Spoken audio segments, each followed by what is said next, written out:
Hello everyone, वीरा classes में आप सभी का स्वागत है। तो आज हम इस वीडियो में बात करेंगे यूनेस्को वर्ल्ड हेरिटेज की, यानी विश्व धरोहर की। तो सबसे पहले हम देखेंगे यूनेस्को होता क्या है, आखिर यूनेस्को के बारे में समझेंगे, फिर इसके बाद हम जानेंगे वर्ल्ड हेरिटेज के बारे में। ठीक है, तो सबसे पहले चर्चा करेंगे यूनेस्को की। तो यूनेस्को का सबसे पहले हम देखेंगे फुल फॉर्म क्या है।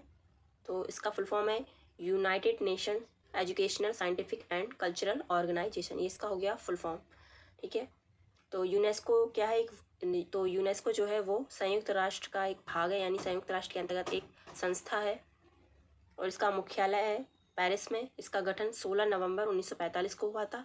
मेंबर की बात करें तो 193 है और इनके डायरेक्टर जनरल जो हैं अभी वर्तमान की बात करें तो ऑड्रे ऑजले हैं। ठीक है, ये हैं इसके डायरेक्टर। और इसका कार्य क्या है, ये शिक्षा, प्रकृति, समाज विज्ञान, संस्कृति और संचार के माध्यम से अंतर्राष्ट्रीय शांति को बढ़ावा देना है। तो इसका कार्य हो गया ये शिक्षा, प्रकृति, समाज विज्ञान, संस्कृति और संचार के माध्यम से अंतर्राष्ट्र में शांति को बढ़ावा देता है। और भारत जो है वो इसका 1946 से ही सदस्य रहा है। अब हम बात करेंगे विश्व धरोहर की। तो विश्व धरोहर को जो मान्यता है वो कैसे मिलती है, इसके बारे में हम बात करेंगे। तो ये हमने नोट यहाँ पे थोड़ा सा लिख दिया है। तो इसमें लिखा है कि वर्ल्ड हेरिटेज साइट में ऐतिहासिक जो भवन है, शहर, रेगिस्तान, जंगल, द्वीप, झील, स्मारक, पहाड़ शामिल हो सकते हैं। तो उसमें क्या क्या शामिल हो सकता है वर्ल्ड हेरिटेज साइट में? ऐतिहासिक भवन, शहर, रेगिस्तान, जंगल, द्वीप, झील, स्मारक, पहाड़ और आदि शामिल हो सकते हैं। वर्ल्ड हेरिटेज साइट समिति इनका चयन करती है। तो जो भी विश्व धरोहर होते हैं प्राचीन, तो वो वर्ल्ड हेरिटेज साइट समिति बनाई जाती है, वही इनका चयन करती है। और ये समिति जाकर यूनेस्को वर्ल्ड हेरिटेज कन्वेंशन 1972 के तहत आती है। और इनको जब ये चयन होता है तब इन्हें जो मान्यता है वो यूनेस्को और संयुक्त राष्ट्र दोनों मिलकर मान्यता देते हैं। फिर उसके बाद उसे हेरिटेज साइट घोषित किया जाता है। ठीक है, तो हम बात करेंगे UNESCO world heritage in India. तो टोटल बात करें तो 38 है भारत में, और जिसमें 3 भागों में डिवाइड किया गया। एक है प्राकृतिक यानी नेचुरल, दूसरा है सांस्कृतिक यानी कल्चरल, और तीसरा है मिक्स्ड यानी मिश्रित। तो नेचुरल जो टोटल है वो 7 है, कल्चरल 30 और मिक्स्ड केवल 1 साइट है। तो हम इन सबको देखेंगे, आगे चलते हैं। तो सबसे पहले हम बात करेंगे कल्चरल वर्ल्ड हेरिटेज साइट की। ये बिल्कुल अपडेटेड लिस्ट है, दिसंबर 2020 को इसको अपडेट किया गया था। तो फर्स्ट है हिस्टोरिक सिटी ऑफ अहमदाबाद। तो हिस्टोरिक सिटी ऑफ अहमदाबाद जो कि है गुजरात में, इसे 2017 में नोटिफिकेशन इसको दिया गया था, नोटिफाई किया गया। Archaeology site of Nalanda Mahavira,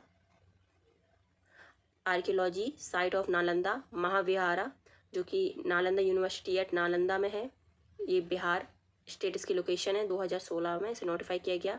third है architectural work of Le Corbusier and outstanding contribution to the modern movement, ये चंडीगढ़ में है। 2016 में इसे नोटिफाई किया गया। रानी की बाव, द क्वीन स्टेप वेल भी बोलते हैं इसे, पठान जो कि गुजरात में है। ठीक है, 2014। फिफ्थ है हिल्स फोर्ट ऑफ राजस्थान में है ये, 2013। The Jantar Mantar Jaipur Rajasthan, red fort complex Delhi, 2007 में से बनाया गया।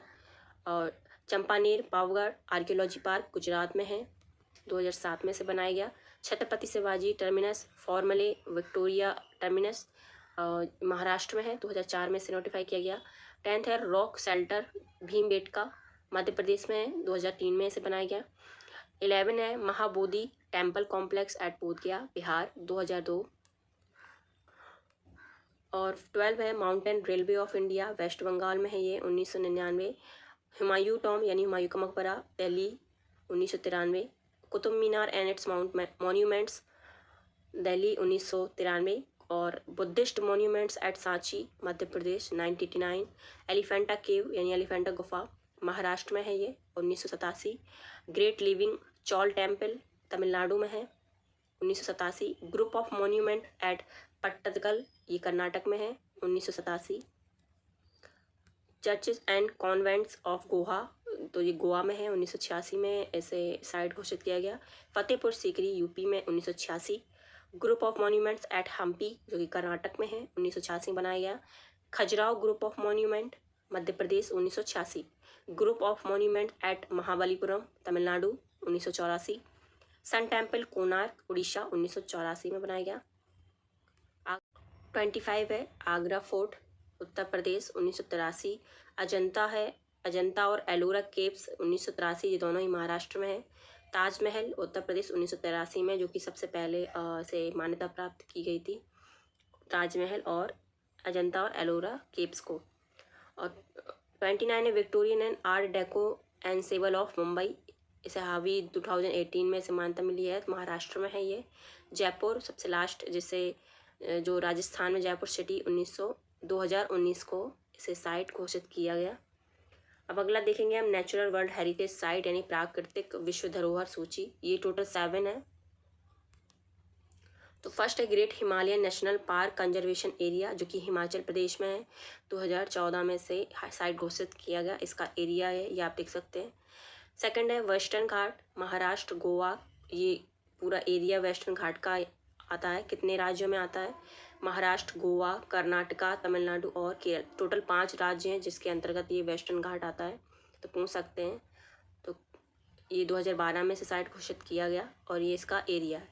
थर्ड है Nanda Devi and valley of flower national park Uttarakhand 1988 में घोषित किया गया। फोर्थ है Sundarban national park west Bengal में है 1987। फिफ्थ है काजीरंगा नेशनल पार्क आसाम में है, ये 1985 में घोषित किया गया। केवलादेव नेशनल पार्क जो कि राजस्थान में है 1985, इसको भी घोषित किया गया। मानस वाइल्ड लाइफ सेंचुरी आसाम में है, ये 1985 में से घोषित किया गया। तो ये तीनों काजीरंगा, केवलादेव और मानस, तीनों को 1985 में घोषित किया गया था साइट। और अब देखेंगे मिक्स्ड वर्ल्ड हेरिटेज साइट, इसमें टोटल एक ही है, कंचनजंगा नेशनल पार्क जो कि सिक्किम में है, 2016 में से वर्ल्ड हेरिटेज साइट में रखा गया। अब हम बात करेंगे केवल यूपी की, क्योंकि यूपी SSC का और UPPCS ये यूपी की जितनी एग्ज़ाम है तो उनमें पूछा जाता है। तो यूपी वर्ल्ड हेरिटेज साइट में टोटल 3 इनको मान्यता प्राप्त हुई है, ताजमहल, आगरा फोर्ट और फतेहपुर सीकरी। इन तीनों को, ताजमहल और आगरा की बात करें तो 1983, फतेहपुर सीकरी की बात करें तो 1986। ठीक है, तो ये आप याद रखना है। वीडियो कैसा लगा ज़रूर बताएं और चैनल को लाइक शेयर सब्सक्राइब जरूर करें।